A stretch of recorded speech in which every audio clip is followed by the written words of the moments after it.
Thank you for tuning in and thank you for supporting our channel. But if you are new to this channel and you haven't subscribed yet, please encourage us by doing so, and we shall continue to bring you the latest news as they come. And together we shall walk with our great leader, Mazi Nnamdi Kanu, IPOB, and Eastern Security Network, to make our Biafran dream a reality. He said, the Fulani Nigerian government, Buhari, and the Minister of Justice, Abubakar Malami, they have bowed under pressure from the world leaders and from the world powers after Israel exposed Fulani terrorist Nigerian government to the whole world. And now they have allowed our leaders' lawyers to meet with him. The legal team of Mazi Nnamdi Kanu has finally met with our leader, Mazi Nnamdi Kanu.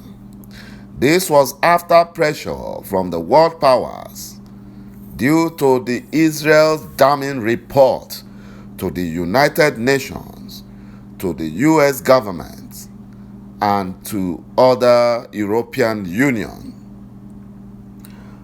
According to our leader's lawyer, Barrister Ejiofor, who is the lead counsel of Mazi Nnamdi Kanu, confirmed these statements.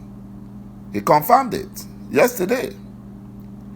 The development comes days after Barrister Ifeanyi Ejiofor has told the whole world that the criminal DSS prevented him and his team from meeting with our leader, Mazi Nnamdi Kanu, against the order of the court.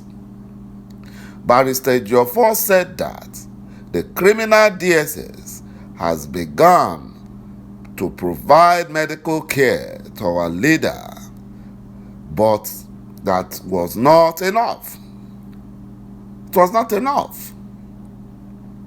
And that is why they have asked the Nigerian government through the court to transfer our leader, Mazi Nnamdi Kanu, to Kuje Correctional Facility to enable him receive proper medical attention.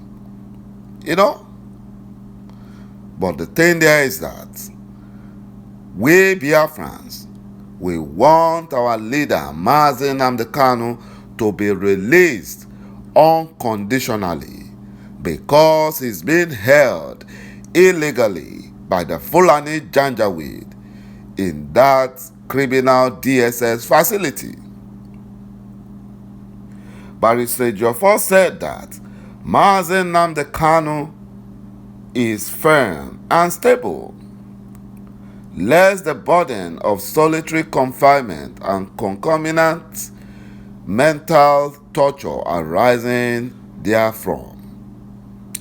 Though the DSS is giving him medical attention, but he still requires advanced medical care, which formed substantial part of the relief in their application before the Federal High Court, Abuja.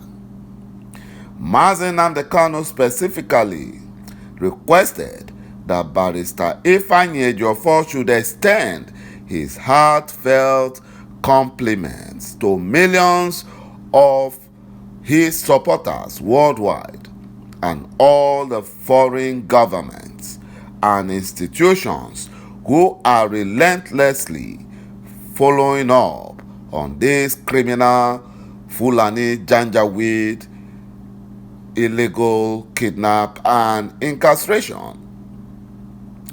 According to Barrister Ejiofor, he said Mazi Nnamdi Kanu said the media houses are indeed not left out of this classification.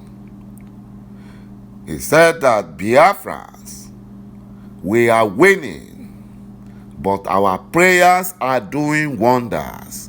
My brothers and my sisters, this is why we have to keep praying. We have to keep praying. We must not relent. We must not relent. Our leader also said that we must continue to remain law-abiding. Biafrans are law-abiding. They are law-abiding. It's the Fulani Janjaweed that are bringing the trouble into Biafra land. They are the ones. Barrister Ejiofor said that we shall continue to keep Biafrans and the world all in constant communication on every development around Mazi Nnamdi Kanu, particularly now that the visits will be more regular than before. My brothers and my sisters, you can see what the pressure from the Israeli government and the world leaders is doing. You know, our leader Mazi Nnamdi Kanu sent a special message to members of IPOB from his detention. Mazi Nnamdi Kanu, who met with his lawyer, Barrister Ifeanyi Ejiofor, for the first time since his last arraignment in court, expressed gratitude to all members of IPOB, the IPOB family, and Biafrans, and those fighting for his acquittal. He must be set free by the Fulani Janjaweed. They have no rights. They have no power to keep him. They can't. They cannot keep him. Even the British government are now afraid. They are afraid. They are afraid because everyone is accusing them of a hand in the criminal kidnap of our leader Mazi Nnamdi Kanu. And now the officials of the British High Commission in Nigeria have demanded to meet Mazi Nnamdi Kanu in custody of the criminal DSS. There is also an arrangement being facilitated by Mazi Nnamdi Kanu's lawyers in order to enable some members of his family to visit him at the DSS facility during their next visit. You know, that is what is going to happen. The British government are now ready to meet with our leader, because the only government that can stop this Fulani Janjaweed from continuing the illegal detention of our leader Mazi Nnamdi Kanu is the British government, because they are the ones supporting the Fulani Janjaweed. The Human Rights Writers Association of Nigeria, HURIWA, have asked the United Nations Human Rights Council to punish Nigeria for the egregious violation of the human rights of Nigerians, media workers, peaceful protesters in the country. The right group said the classification of the Nigerian National Human Rights Commission, NHRC, by the United Nations Human Rights Council should be downgraded as a global sanction for President Buhari's penchant for physically brutalizing peaceful protesters, freedom fighters, media workers, and administratively frustrating enjoyment of press freedom and freedom of expression in Nigeria.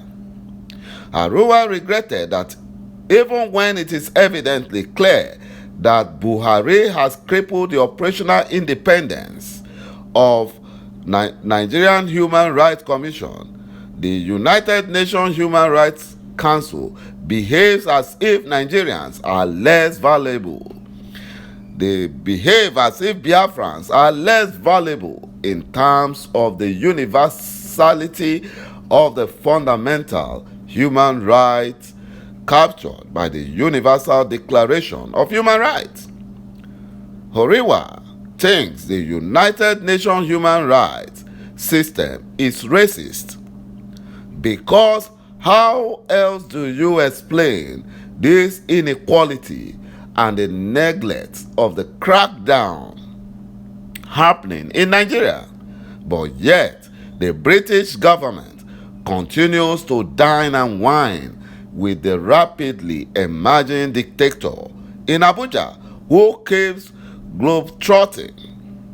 The national coordinator of Horiwa, Comrade Emmanuel Onwubiko, and the national director of media affairs, Ms. Zainab Yusuf, regretted that on a daily basis the Fulani Nigerian Security Services apply physical torture and brute force to stop and prevent freedom fighters, peaceful protesters, even media practitioners from exercising their function stipulated in Section 22 of the Nigerian Constitution. No day passes without report of arrest or physical brutalization. No day passes. Hundreds of freedom fighters, peaceful protesters, and journalists have been killed by police and the Fulani Nigerian military to quell peaceful protests. Horiwa condemns Buhari for escalating attack against the citizens' enjoyment of freedom of expression. Now the Buhari Fulani Nigerian government have threatened to dismiss civil servants disclosing information on social media and other platforms. That is what they are doing. As if they are running a secret court despite promising transparency. With all Buhari's nepotism, he still cannot trust his Fulani staff in keeping top secrets. The only thing this Fulani Nigerian government has done better are threatening, killing, arresting, condemning, harassing, denying, lying, nepotism, and supporting terrorism. Thank you, my brothers and my sisters, for watching this video, and bye-bye for now.